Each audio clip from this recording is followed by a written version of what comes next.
दर्शकों नमस्कार, हिमवंती मीडिया पर आप सभी का स्वागत है। मेरा नाम है प्रीति चौहान।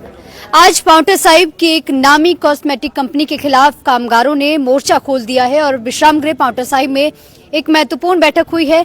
श्री पाउंटा साहिब विकास मंच के बैनर तले ज्ञान सिंह चौहान जी स्वयं यहाँ पर मौजूद हैं और बहुत सारे कामगार जो उस कॉस्मेटिक कंपनी में काम करते थे, कोई 10 साल कोई 15 साल, इतने पुराने मजदूर ये है। और अचानक से कंपनी की ओर से इन्हें बाहर का रास्ता दिखा दिया जाता है और रीजन दिया जाता है कि अभी फिलहाल काम नहीं है। आप सभी जानते हैं कायदे अनुसार 1 महीना, ये 3 महीना पहले नोटिस दिया जाता है। फिलहाल इस तरीके का कोई नोटिस या कोई जानकारी इन मजदूरों को नहीं मिली है और अचानक से बाहर का रास्ता लगभग 400 मजदूरों को दिखा दिया जाता है। आज हमारे साथ मौजूद है, सबसे पहले मैं चाहूंगी आप संक्षिप्त में बताएंगे कि कंपनी ने कैसे और क्यों इन्हें बाहर निकाला, क्योंकि कोई ना कोई रीजन उन्होंने दिया होगा, और ये कामगार किस तरीके के आरोप उस कंपनी पर लगा रहे हैं। थैंक यू प्रीति। जैसा कि इन्होंने मुझे आज बताया और पिछले 3-4 दिनों से मेरे टच में थे, क्योंकि जब उन्हें ये पता लगा कि इस श्री पाउंटा साहिब क्षेत्र में श्री पाउंटा साहिब विकास मंच इस तरह के मुद्दे उठाता है, तो ये इनकी भी जानकारी में आया। इन्होंने हमसे संपर्क किया और मैंने इस पूरे विषय को समझा। तो इसमें चिंता की बात यह है कि ये जो कंपनी रामपुर घाट में है, कॉस्मेटिक कंपनी, जिसमें कि लगभग 500-600 के करीब लोग काम करते हैं, इनमें से अभी लगभग 400 लोगों को एकदम उन्होंने बाहर कर दिया है। ना कोई नोटिस दिया गया, ना कुछ बताया गया। 9 नवंबर को ये कहा गया कि 10 तारीख को रेस्ट रहेगा और फिर 11 तारीख को ये बताया कि अब जनवरी में काम चलेगा, तब तक आप अपने हिसाब से देख लो। तो मैं समझता हूँ कि ये बिल्कुल तानाशाही है, धक्केशाही है। और यहाँ पर ये हमारे जो कामगार लोग हैं, किराए के कमरों में रह रहे हैं आमतौर पर, तो किस ढंग से इन्होंने अपना घर का खर्च भी चलाना होता है, बच्चों का भी देखना होता है, तो ये बड़ी मुश्किल आते हैं इनके सामने। सर, क्योंकि आप खुद भी इस डिपार्टमेंट के जॉइंट डायरेक्टर रहे हैं, बहुत बारीकी से चीजों को समझते हैं, तो किस तरीके के रूल रेगुलेशन रहते हैं? क्या इसमें पहले नोटिस दिया जाना चाहिए था? नहीं, देखिए, ये जो डिपार्टमेंट है, ये तो लेबर डिपार्टमेंट के अंडर आती है एक्टिविटी। हम तो इंडस्ट्री डिपार्टमेंट से रहे हैं, हमारा काम तो इंडस्ट्रीज को लगवाने का रहता था। इस चीज़ की रेगुलेशन, इसकी मॉनिटरिंग ये लेबर डिपार्टमेंट के द्वारा की जाती है। लेकिन इतना हमें भी मालूम है कि इसमें 1 महीने का नोटिस तो दिया जाता है, और अगर कंपनी को ये हटाने होते हैं तो 1 महीने की सैलरी, और इनमें से कई लोग 5, 7, 8 साल, 10 साल से काम कर रहे हैं, तो इनके जो भी ड्यूज बनते हैं, जो भी एज पर रूल इनके ड्यूज बनते हैं, वो भी पे करने पड़ते हैं। उसके बाद इनको कंपनी इनको फिर निकाल सकती है। धन्यवाद सर। आप जो वर्कर्स हैं उनसे बातचीत करेंगे। आप कितने समय से वहाँ काम कर रहे हैं? 5 साल से। किस तरीके की समस्याएं मजदूरों को आती है? रेस्ट ज़्यादा देते हैं वो, मतलब 5-6 महीने आ जाएंगे, कोई 5-7 लड़के होंगे सिलेक्टेड, उसे बुला लेंगे और बाकी सबको रेस्ट देते हैं।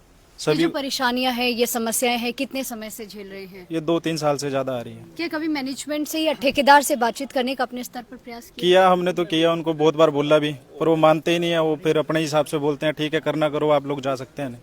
और किस तरीके की परेशानियां वहाँ रहती है? किस तरीके, क्योंकि अनेक कंपनियों में बहुत बार देखा जाता है कामगारों का बहुत शोषण होता है, किस तरीके की और समस्याएं हैं? समस्या तो यही है ज़्यादातर कि जो कंपनी में रखते ही नहीं है, वो अपनी मर्जी से बाहर कर देते हैं। कुछ भी, बस कोई किसी को कुछ बताते तो है नहीं, बस उसी वक्त पता लगता है गेट के सामने जाके, ठीक है आज आप लोग आएंगे नहीं यहाँ पे, बस। तो कैसे अपने परिवार का पालन पोषण करते हैं, कैसे रहते हैं? घर में खेती खुती करते हैं। आप कितने समय से काम कर रहे हैं? 8 साल से करने। और किस तरीके की समस्या है आपको? बस यही समस्या है कि 3 दिन बुला ले, 3 दिन दूसरे को बुला ले, रेस्ट पे रेस्ट मिल रहा है, क्या करें? कितने समय से आप ये देख रहे हैं? ये तो 3-4 साल हो गए जी, लगातार हो रहा है, कंटिन्यू ऐसा? हाँ जी। आप डिटेल में बताएं। मेरे को 3-4 साल हो चुके हैं।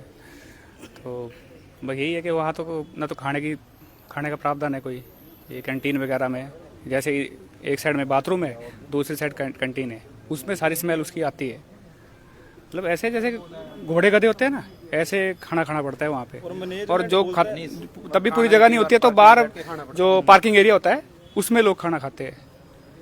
मैनेजमेंट बोलता है कि भाई वेदा के भरोसे पे कुछ मत करना, अपना एक पार्ट टाइम काम करके रखो। अगर हम पार्ट टाइम काम ऐसा कुछ है भी हमारे पास, तो हम भाई वेदा ही क्यों आएंगे? वो पहले हमें बोलते हैं इस बात को। अगर हम मतलब आज कंपनी जाते हैं तो अगर हम बोलते हैं सर क्यों बाहर कर रहे हैं हमें, वो कह रहे हैं एक काम और साइड में चला के रखो कोई, हमें ये सलाह देते हैं वो लोग। क्या किसी तरीके की शिकायत आपने लेबर डिपार्टमेंट में की अब तक? एक बार गए थे जी, उसके बाद उन्होंने फिर कभी ऐसा करा नहीं। अभी फिर दोबारा अब करा उन्होंने आके 2-3 साल बाद। वो सिलेक्ट कर लेते हैं लोग, भाई ठीक है ये बोलने वाला है, ठीक है इसको बाद में देखेंगे।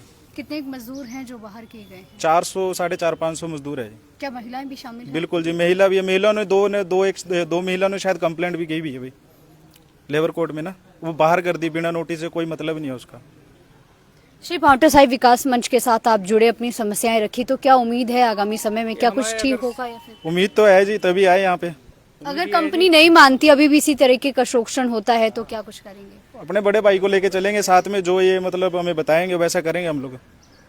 चलिए एक बार मैं चाहती हूँ तस्वीरें आप देख लीजिए। रेस्ट हाउस पांवटा साहिब में इनकी एक अहम बैठक हुई है और तमाम जो मजदूर हैं, कामगार हैं, यहाँ पर मौजूद हैं। उम्मीद है अभी भी एक कि कंपनी की ओर से कुछ अच्छा जो है वो सकारात्मक निर्णय देखने को मिलेगा। फिलहाल आज श्री पांवटा साहिब विकास मंच के जो अध्यक्ष हैं, इनके साथ एक अहम बैठक कंपनी की ओर से, मैनेजमेंट की ओर से होनी है और उम्मीद है कि कुछ बेटर रिजल्ट सामने आएगा। तो फिलहाल दर्शकों, आप सभी के समक्ष अभी के लिए फिलहाल इतना ही। जल्द ही मिलते हैं नई कवरेज और नई जानकारी के साथ। धन्यवाद।